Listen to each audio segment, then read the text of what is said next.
Assalamualaikum warahmatullahi wabarakatuh. Selamat pagi semuanya. Bagaimana kabarnya hari ini? Semoga dalam keadaan sehat ya. Jangan lupa untuk selalu semangat belajar. Hari ini kita akan belajar tentang mukjizat dan kejadian luar biasa lainnya. Sebelum memulai pembelajaran, kita berdoa dulu ya. Berdoa dimulai.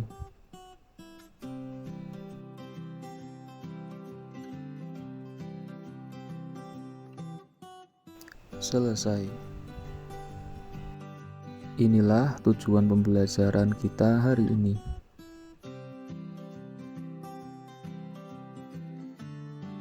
Materi yang pertama adalah mukjizat para rasul Allah. Mukjizat adalah kejadian luar biasa yang dianugerahkan Allah Subhanahu wa taala kepada para rasulnya untuk melemahkan dan mengalahkan lawannya sebagai bukti atas kebenaran risalahnya. Mukjizat itu tidak dapat dipelajari dan ditandingi oleh siapapun dan datangnya secara tiba-tiba. Biasanya, mukjizat diberikan pada waktu kondisi seorang Rasul Allah Subhanahu wa taala dalam keadaan sangat terjepit oleh musuh. Berkaitan dengan itu, Allah berfirman dalam surat An-Nisa ayat 174. Mukjizat dapat dibagi menjadi dua. Yang pertama adalah mukjizat kauniyah atau mukjizat terbatas, yaitu mukjizat yang tampak dapat ditangkap oleh panca indera seperti tongkat Nabi Musa alaihissalam yang bisa membelah lautan. Yang kedua adalah mukjizat akliyah atau mukjizat tidak terbatas, yaitu mukjizat hanya dapat dipahami oleh akal pikiran, seperti Al-Quran. Keistimewaannya adalah mukjizat ini akan terus berlaku sepanjang zaman bagi orang-orang yang berpikir.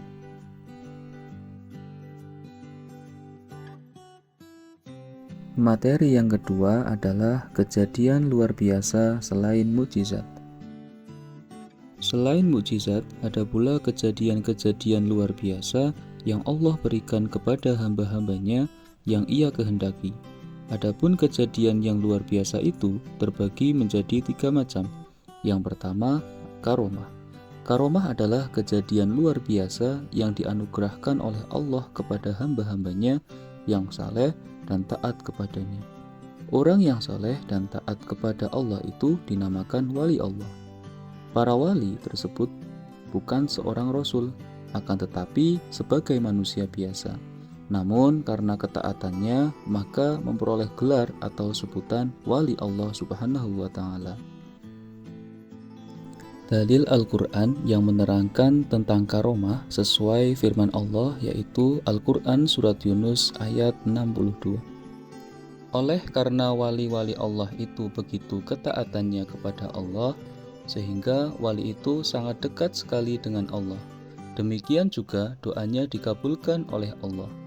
Para wali ini juga sangat aktif dalam mengembangkan ajaran agama Islam.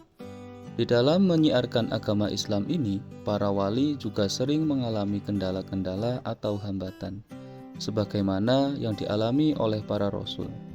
Untuk menghadapi permasalahan yang dihadapi para wali dari musuh-musuhnya, maka Allah memberi anugerah berupa karomah. Salah satu karomah yang diberikan kepada wali Allah adalah kepada Sunan Kalijaga atau Raden Syahid. Waktu membuat Masjid Agung Demak Bintoro untuk tiang utamanya yang 4 atau Sokoguru terdiri atas potongan-potongan kayu kecil yang kemudian ditumpuk-tumpuk tanpa menggunakan lem perekat. Akhirnya jadilah tiang masjid yang besar dan kokoh berkat karomahnya. Yang kedua adalah ma'unah. Ma'unah adalah kemampuan luar biasa yang diberikan Allah kepada seorang mukmin untuk mengatasi suatu kesulitan. Ma'unah terjadi pada orang biasa berkat pertolongan Allah. Misalnya, seorang nenek yang terkurung dalam rumah yang terbakar, nenek tersebut dapat membobol tembok yang kokoh dan selamat dari bahaya. Ini disebut ma'unah karena secara akal sehat tidak mungkin seseorang atau seorang nenek dapat membobol tembok yang kokoh. Yang ketiga adalah irhas. Irhas adalah kejadian luar biasa atau istimewa yang terjadi pada diri seorang calon rasul sebelum diangkat menjadi seorang rasul. Contohnya, Nabi Isa alaihissalam. Sebelum menjadi nabi, sudah memiliki tanda-tanda kenabian. Ia dilahirkan tanpa ayah, dan masih bayi sudah dapat berbicara dengan jelas dan tegas.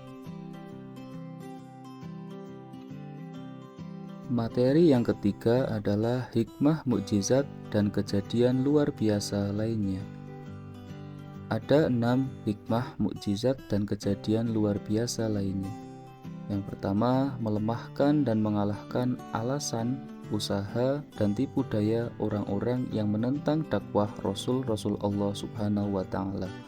Kedua, bagi yang telah percaya kepada kenabian, maka mukjizat akan berfungsi untuk memperkuat iman serta menambah keyakinan akan kekuasaan Allah Subhanahu wa Ta'ala. 3. Membuktikan kebenaran Rasul yang diutus Allah dan ajaran-ajarannya. 4. Mempertebal iman kepada Allah Subhanahu wa Ta'ala. 5. Mendekatkan diri kepada Allah Subhanahu wa Ta'ala.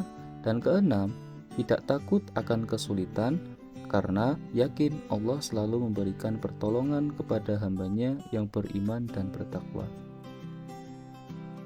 Itulah materi pembelajaran kita hari ini, dan ini kesimpulan materinya.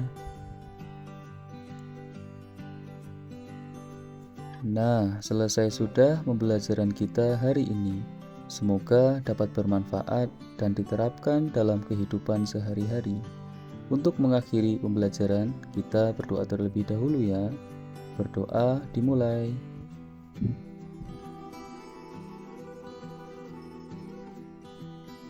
Selesai. Saya akhiri. Wassalamualaikum warahmatullahi wabarakatuh.